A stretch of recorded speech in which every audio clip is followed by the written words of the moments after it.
Hello everyone, welcome to a online solution. मैं हूं अस्फाक। तो आज आपके सामने फिर से लेकर आया हूं मैथ का सब्जेक्टिव इंपोर्टेंट क्वेश्चन। और मैं रोज आपके लिए 12 बजे दिन में सब्जेक्टिव इंपोर्टेंट क्वेश्चन मैथ का ला रहा हूं। और मैथ का ऑब्जेक्टिव के लिए आपको 9 बजे रात में आना पड़ेगा, ठीक है। तो इस तरह से क्लासेस चल रही है ताकि आपका हेल्प होते रहे और आप यहाँ से एंटरटेनमेंट के साथ इसको बनाते रहो, सीखते रहो कुछ ना कुछ, है ना। बिकॉज एग्जाम बहुत नजदीक है, एग्जाम होना है, तय है एग्जाम होना, ठीक है। तो जो बंदे अभी तक कुछ नहीं कर रहे तो इसको देखिए, पढ़िए और समझिए और प्रैक्टिस कीजिए। जो मैं सवाल दे रहा हूँ बहुत इंपोर्टेंट सवाल है, ओके। तो चलिए वीडियो को शुरू से लेकर आखिर तक देखेंगे। यहाँ पे देखिए, सबसे पहला सवाल त्रिकोणमिति से दिया हुआ है, ठीक है। और त्रिकोणमिति का सवाल 2 ही नंबर में मिलता है, ठीक है। बड़ा से बड़ा सवाल है तो लगभग 2 ही नंबर मिलेगा। 5 नंबर वाला में नहीं मिलता, 2 नंबर या 3 नंबर मिलेगा, ठीक है। यहाँ पे दिया हुआ सिद्ध करना है कि इसके ये जो है 1 के इक्वल है, ठीक है। सिद्ध करना है। इसको सिद्ध करने के लिए क्या करेंगे, ये हमारा LHS है, ये हमारा क्या RHS है। इधर वाला LHS, इधर वाला RHS। तो इसको बनाएंगे, हमारा आंसर ये आ जाएगा। तो लेते हैं LHS क्या है, साइन पर पावर 4 माइनस कॉस पर पावर 4 थीटा, बटे में क्या है sign square theta minus cos square theta, okay. अब देखिए इसको मैं कैसे लिख सकता हूं। ये जो साइन पर पावर 4 है, इस 4 को हमको स्क्वायर बदलना है, तो हम कर सकते हैं इसको हम साइन स्क्वायर थीटा का स्क्वायर, क्योंकि 2 दूना 4 ही होगा, ठीक है। और यहाँ पे क्या करेंगे, कॉस स्क्वायर थीटा का स्क्वायर करेंगे। और जैसे नीचे है sign square theta minus cos square theta, ऐसा ही नीचे लिख देंगे, ओके। अब देखिए फॉर्मूला आपको पता होगा, ये देखो ए स्क्वायर, इस पूरा को ए जानो, ये जो पूरा है ना साइन स्क्वायर थीटा, इसको पूरा ए मानते हैं तो ए स्क्वायर हो जाएगा। आई कॉस स्क्वायर थीटा को बी मानते हैं तो यहाँ पे है हमारा पूरा बी, ये पूरा बी माना तो बी स्क्वायर। फॉर्मूला होता है ए स्क्वायर माइनस बी स्क्वायर, इसी के रूप में है अरेंज हो गया वो। तो ए प्लस बी इंटू ए माइनस बी, हम ऐसे कर सकते हैं इस फॉर्मूला को, ठीक है। तो हम कर देते हैं, ए प्लस बी कौन हमारा है, साइन है ना। क्या लिखेंगे हम, ए प्लस बी, तो ए कौन हमारा साइन स्क्वायर, तो ए प्लस बी कितना है कॉस स्क्वायर, ए प्लस बी हो गया इंटू ए माइनस बी, तो ए कितना हो गया sine square theta minus B कितना है कॉस स्क्वायर थीटा, हो गया। चलिए अब नीचे जैसे ऐसे लिख देते हैं, sign square theta minus cos square theta. कुछ दिख रहा है आपको, ये sign square theta minus cos square theta, और नीचे भी sign square theta minus cos square theta, ये दोनों आपस में सेम है। और बटा में भी तो दोनों कहाँ कट जाएगा। अब क्या बचा हमारे पास बचा है sign square theta plus cos square theta. और इसका फॉर्मूला आप याद किए हैं कि sign square theta plus cos square theta जो है 1 के इक्वल होता है। तो RHS क्या हो गया, पूर्व हो गया। बस ऐसे ही बना देना है, आपको एग्जाम में सवाल ऐसे ही ऐसे आएगा।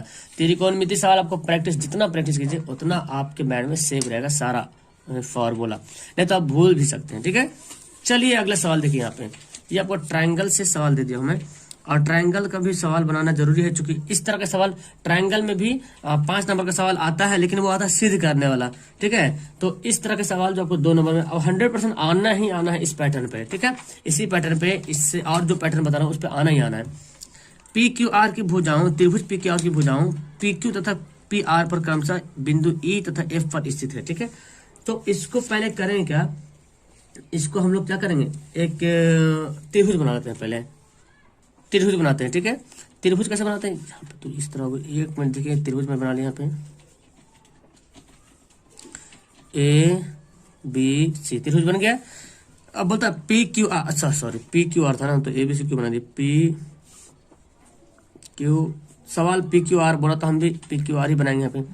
PQR भुजाओं PQ तथा PR पर, PQ और PR पर क्रमशः बिंदु E और F स्थित है, यानी कि ये दोनों क्या है, इस पर स्थित है। तो इसको मिला सकते हैं E और F। यदि PE 4, देखिए ये PE है ना, यहाँ से यहाँ तक PE दिया हुआ है 4 सेंटीमीटर, और QE दिया हुआ है 4.5 सेंटीमीटर, QE दिया हुआ है 4.5 सेंटीमीटर, ठीक है। और फिर यहाँ पे देखें PF, ये जो PF है ये दिया हुआ 8 सेंटीमीटर, और RF दिया हुआ है 9 सेंटीमीटर। तो बोलता सिद्ध कीजिए कि EF बराबर, EF जो है समांतर QR के बराबर, इनकी जो EF है ये QR के समांतर है। अब इसके समांतर के लिए आप थ्योरम पढ़े थे ना, क्या बोलते हैं उसको, थ्योरम का नाम है थेल्स पर में पढ़े होंगे, थेल्स पर में थ्योरम, तो उसी पे बेसिस है। अब हमको थेल्स पर पे थ्योरम पढ़े थे कि अगर त्रिभुज की भुजाओं का अनुपात अगर समान हो, इनकी ये भुजा जो है इस भुजा का अनुपात और इस भुजा का अनुपात अगर समान हो, तो ये रेखा का क्या होगा, आपस में समांतर होगा, पैरेलल होगा, ठीक है। या तो फिर अगर ये दोनों रेखा पैरेलल है, अगर ये दोनों रेखा पैरेलल है तो ये भुजा भी समांतर होगा। तो इस तरह से हम पढ़े हैं, लेकिन यहाँ पे हमको बना के दिखाना पड़ेगा, ठीक है। तो लिखते हैं यहाँ पे जो कुछ दिया यहाँ पे लिखते हैं।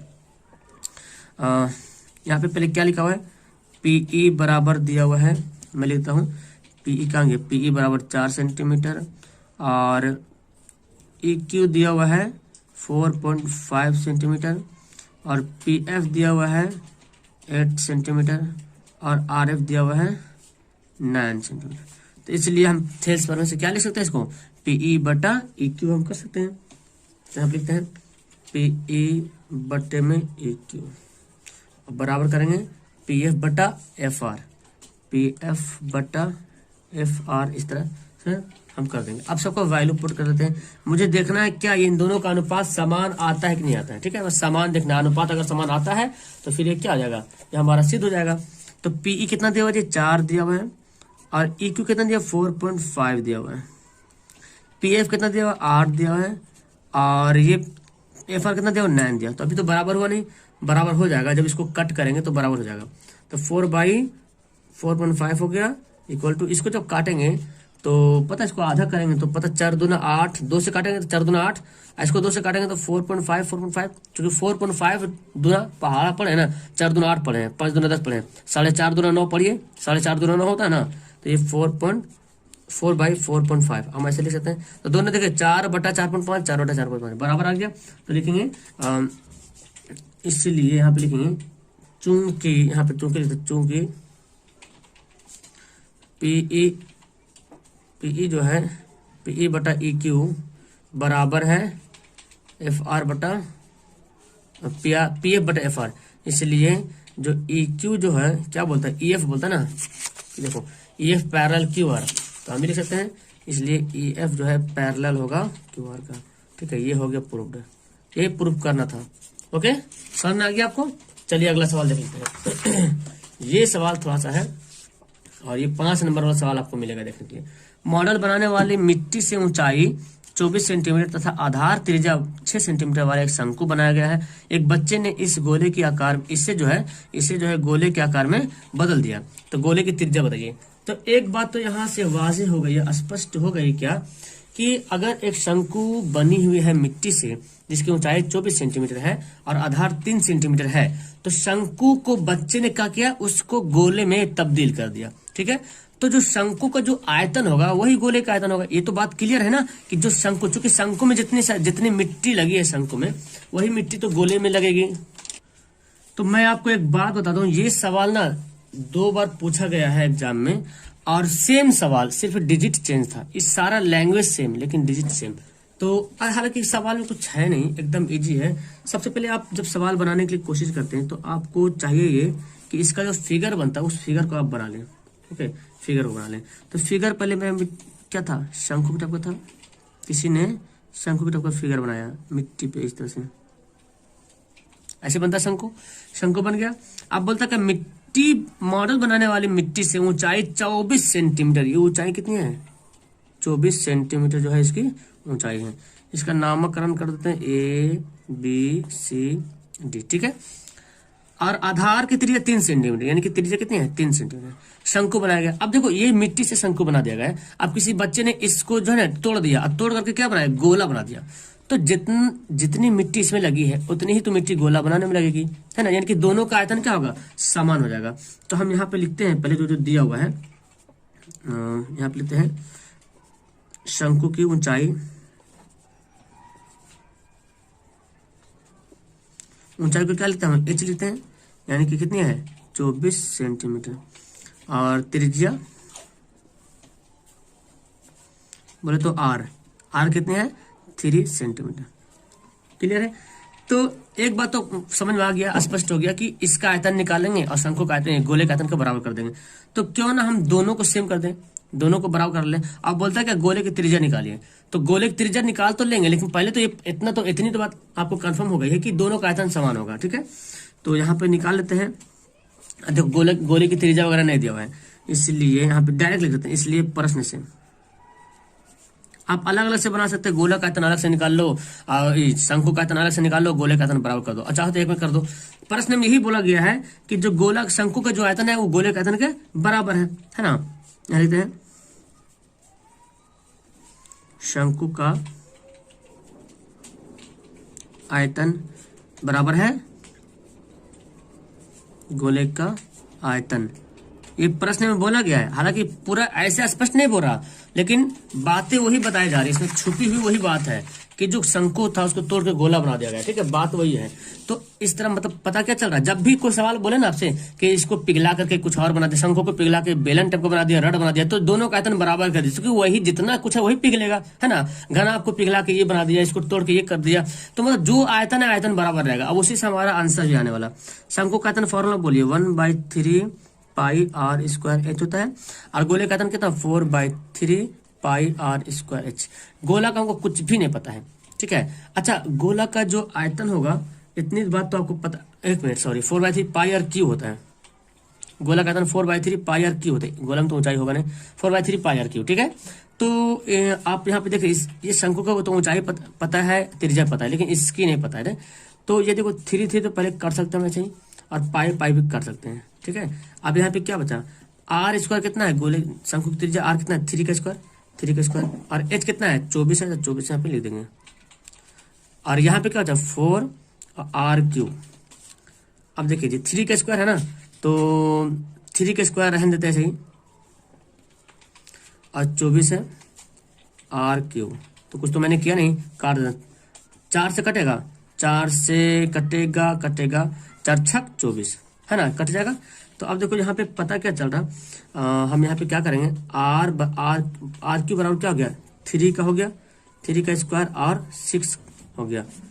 अभी नहीं करेंगे, अगला लाइन में करते हैं, आर एक क्यूब को उधर भेजते हैं, ठीक है। तो 3 का स्क्वायर और 6 का ओवर रूट बन जाएगा ये, और एक क्यूब घनमूल बन जाएगा, ठीक है। 3 को मैं कैसे लिख सकता हूँ, इस 3 को, 3 कितना बार है, 3 जो है ये 2 बार है, 3 × 3, और 6 को तोड़ेंगे तो 3 दूना 6 टूटेगा, है ना जी। 3 तोड़ेंगे तो 3 × 3 टूटेगा 2 बार में, क्योंकि पावर तो अच्छे 6 दूना 3 दूना 6, ये 3 पावर है। घनमूल में होता है क्या कि अंदर से 3 जोड़ा मिलकर बाहर निकलेगा, ठीक है। तो ये तो जोड़ा निकल गया बाहर, है ना, ये तो जोड़ा मिल रहा है, तो हम इसको क्या करेंगे, इसको जो हम बाहर निकाल लेंगे। ओके, तब देखिए 3 यहाँ पे बोला जा रहा, तो 3 निकल जाएगा बाहर, और रूट बचेगा 2। इसलिए गोले की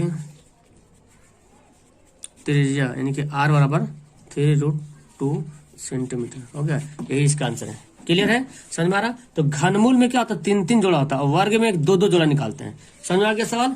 चलो तो सवाल नंबर 4 पढ़ते हैं। अब देखिए सवाल नंबर 4 यहाँ पे बोला क्या जा रहा, बहुत अच्छा सवाल है, और निर्देशांक ज्यामिति में सवाल आने के बहुत चांस रहता है। के का मान निकालना है, तीनों बिंदु दिया हुआ है, ठीक है। और एक बहुत बड़े कंडीशन यहाँ पे दिया कि संरेखी क्या है, संरेखी है। तो हम संरेखी जैसे ही बोल दिया ना कि संरेखी है, मतलब ये हो गया कि त्रिभुज का क्षेत्रफल जो है क्या होगा 0 के बराबर होगा। तो हम यहाँ पे ले लेते हैं, माना कि 4, 6 = x1 y1, ठीक है। 8 के क्या मानते हैं x2 और y2, और 12 - 6 को मानते हैं x3 y3। तो यहाँ पे कंडीशन दिया ना, चूंकि यह संरेखी है। अब जैसे संरेखी बोलेगा, इसलिए त्रिभुज का क्षेत्रफल बराबर क्या होगा 0 होगा।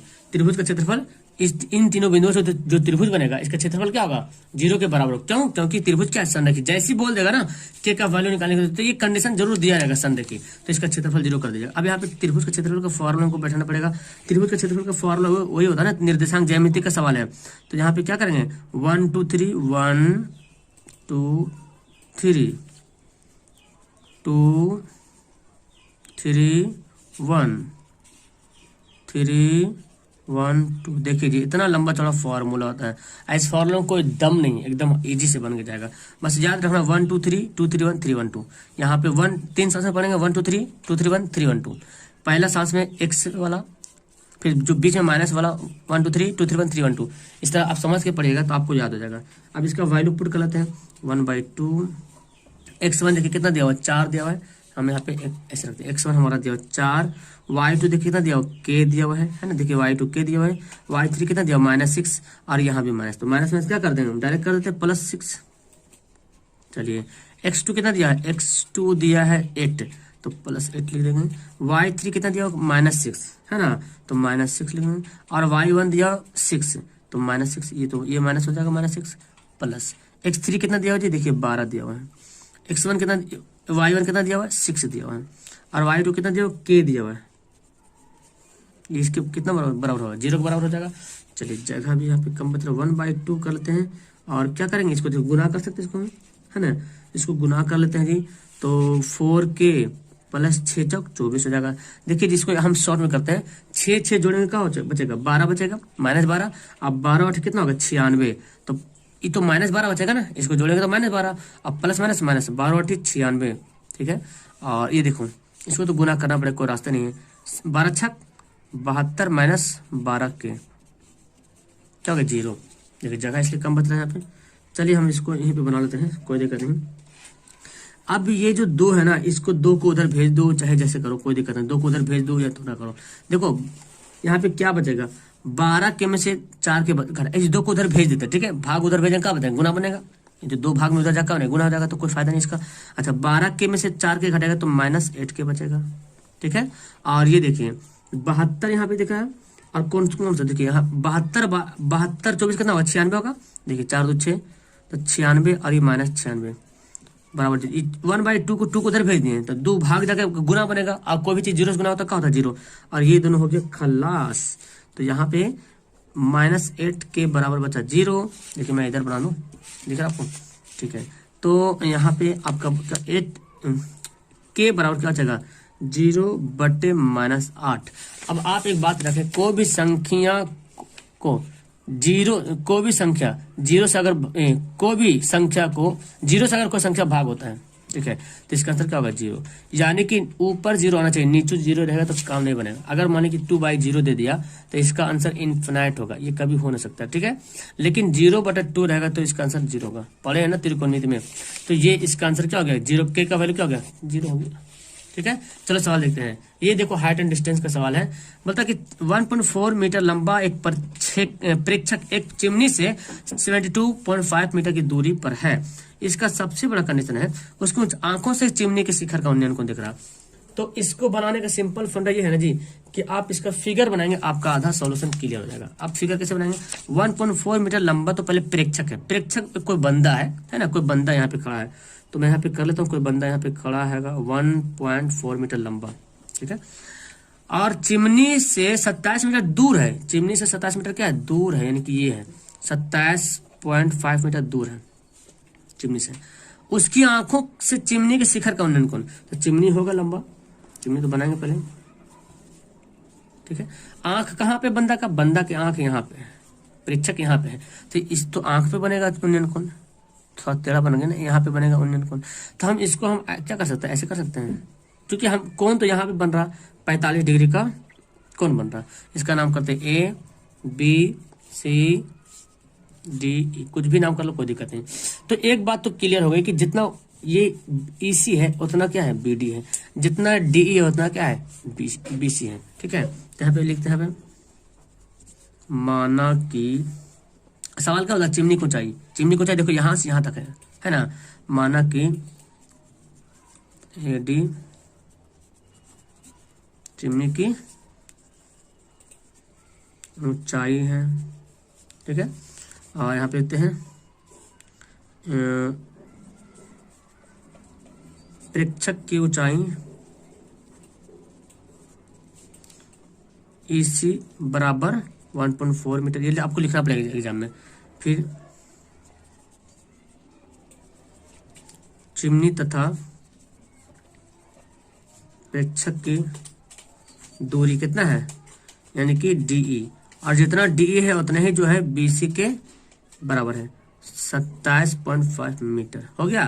और यहाँ पे हम ये भी दिखा देंगे तथा तथा क्या है यहाँ पे देखिए बी डी जो है वो सी के बराबर यानी कि 1.5 मीटर, इतना आपको लिखना पड़ेगा। अब हम जान रहे हैं, देखो ये तो पता चल गया, ये जितना ये है उतना ही ये है, हमको सिर्फ ये निकालना है। क्योंकि ये वाला भाग पता चल गया कि बी डी जो है वो इसी के बराबर है, ठीक है, तो ये निकालते हैं। तो इसलिए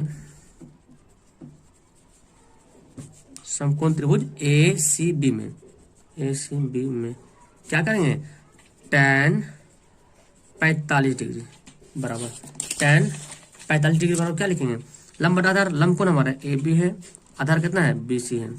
tan 45 का वैल्यू कितना 1 होता है, और ए बी का वैल्यू तो पता ही नहीं है, ए बी का वैल्यू, बी सी का वैल्यू पता है 27.5, ठीक है। तो ए बी का वैल्यू क्या आ जाएगा, क्रॉस गुना करेंगे तो 27.5, तो ए बी का वैल्यू कितना आ गया 27.5 आ गया। इसलिए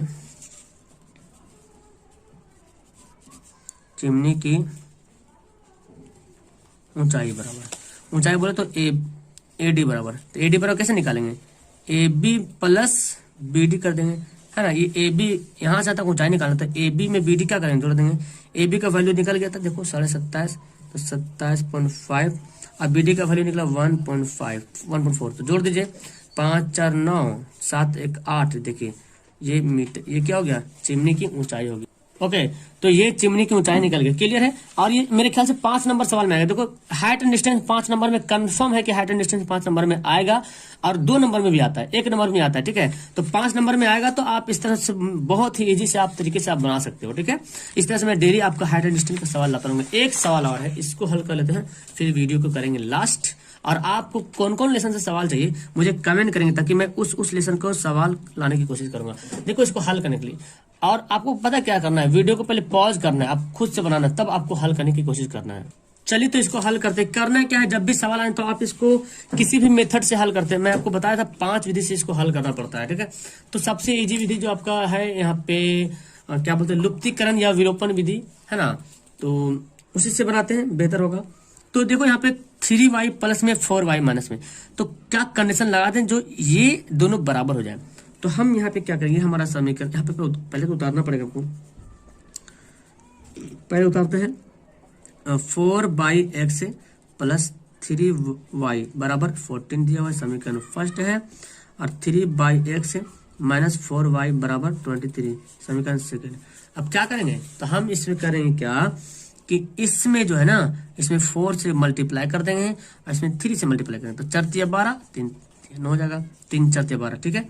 अब देखिए तो क्या बन जाएगा, देखो गुना करो, अब इसको गुना कर देख सकते हैं, तो कितना हो जाएगा, 4 चौक 16/x हो जाएगा, प्लस 4 सबसे गुना होगा, 4 तिया 12y, और 14 चौक कितना होता है, 14 चौक 56 होता है, ठीक है। अब यहाँ भी करते 3 से, तो 3 तिया 9x हो जाएगा, माइनस 4 तिया 12y, 23 तिया 69 होता है ना।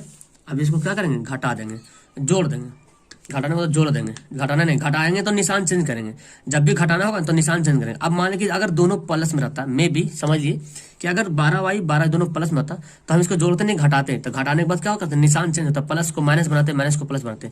लेकिन यहाँ पे ऑलरेडी आ गया है, तो ये दोनों क्या कट जाएगा। अब यहाँ पे क्या बचा, 16/x प्लस 9/x, ये दोनों जोड़ दे, 9 6 15 5 बाकी 1 6 5 11 12 125 आ गया। अब देखो इसको क्या करेंगे, भिन्न का जोड़ दिख रहा है आपको, तो भिन्न का जोड़ आप आराम से कर लीजिए दोनों, है ना, भिन्न का जोड़ कर लेते हैं। चलिए तो भिन्न का जोड़ करते हैं, एलसीएम ले लेंगे x, तो 16 + 9 और बचेगा 125। इसके नीचे 1 छुपा हुआ, पता है आपको, x में 1 छुपा रहता है। तो देखिए कितना हो जाएगा, 25/x हो गया, और ये 125 क्रॉस गुना कर दें, मल्टीप्लाई करें, क्रॉस जब भी रहता क्रॉस, तो 125 x बराबर क्या होगा 25, तो x से बराबर क्या होगा, देखो x से बराबर क्या हो जाएगा 25 ये 125 आ जाएगा भाग में, तो 25 5 125 यानी कि 1/5 आ गया ना। कोई दिक्कत है इसमें, इसमें कोई दिक्कत लगा, इतना भिन्न का जोड़ तो आप शुरू में 4 5 में बनाए होंगे भिन्न का जोड़, बस जो भी दिमाग लगाना है यहाँ पे दिमाग लगाना, बाकी सारा कहानी एकदम पिछला कहानी है। अब बंदा को ये भी नहीं आए तो फिर क्या करें, हम इतनी मेहनत कर रहा हूँ। ये 5 होगा, सॉरी x नहीं 5 होगा, 1/5, तो x का वैल्यू तो आ गया 1/5। अब हमको y का वैल्यू निकालना है, तो y का वैल्यू किसी एक में रख दो, समीकरण फर्स्ट में रख दो, सेकंड में रख दो। तो देखो x का वैल्यू हम किस में रख दे जो कट जाए हमारा, तो किसी में रख सकते हैं, कोई दिक्कत नहीं। तो हम चलो फर्स्ट में रख देते हैं, है ना, कोई दिक्कत नहीं, समीकरण फर्स्ट में रखते हैं। लिखते हैं x का ये 5 नंबर वाला सवाल है। x का मान समीकरण फर्स्ट में रखने पर, हालांकि अब 5 नंबर में सवाल नहीं देगा, 2 नंबर में देगा या 3 नंबर में देगा, ठीक है। तो अब देखो समीकरण फर्स्ट क्या है, 4/x प्लस 3y बराबर 14,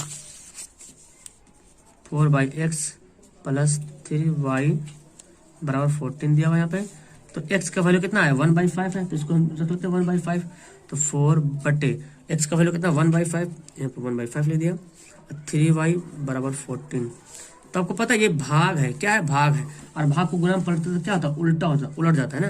देखिए 4/1 गुना 5/, ऐसे हो जाएगा, ठीक है। तो 5 कितना हो जाएगा 20 हो जाएगा, 20 बराबर 3y बराबर 14।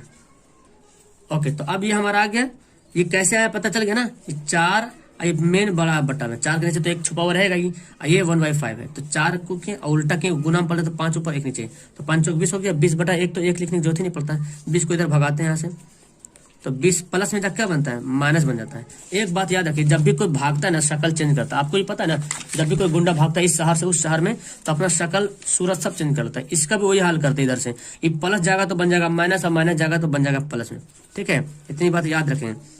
ये कितना जाएगा -6। अब देखो 3 है गुना में, 3 कितना है, आपको 3 भी भगाना है यहाँ पे से, तो 3 भगाना तो क्या गुना जाके बन जाता भाग में, ठीक है। 3 दूना 6, y बराबर कितना गया -2। तो अब लिखेंगे इसलिए x से बराबर 1/5, y बराबर -2। अब यहाँ पे 5-6 सवाल क्लियर हो गया। तो अब मुझे बताइए कि अब आपको कौन सा लेसन में प्रॉब्लम हो रहा है क्वेश्चन बनाने में। अभी ये बहुत सारा वक्त, 1 से 1.5 महीना टाइम बाकी है देखा जाए तो अब आपको कौन सा लेसन में मैथ बनाने में प्रॉब्लम हो रहा है मुझे कमेंट करें, ताकि उस लेसन से मैं ज्यादा सवाल लाऊं, ठीक है। मोबाइल आपके पास है और आप ही ना पढ़ो तो फिर चिराग तले अंधेरा। आप बहुत खुशकिस्मत हो कि आपके पास मोबाइल भी है। अब बहुत 50% ऐसे बच्चे हैं जिसके पास मोबाइल नहीं है, तो बहुत अच्छी बात है, पढ़ने की जरूरत है, मेहनत करने की जरूरत है। Okay bye, that's all, thank you everyone.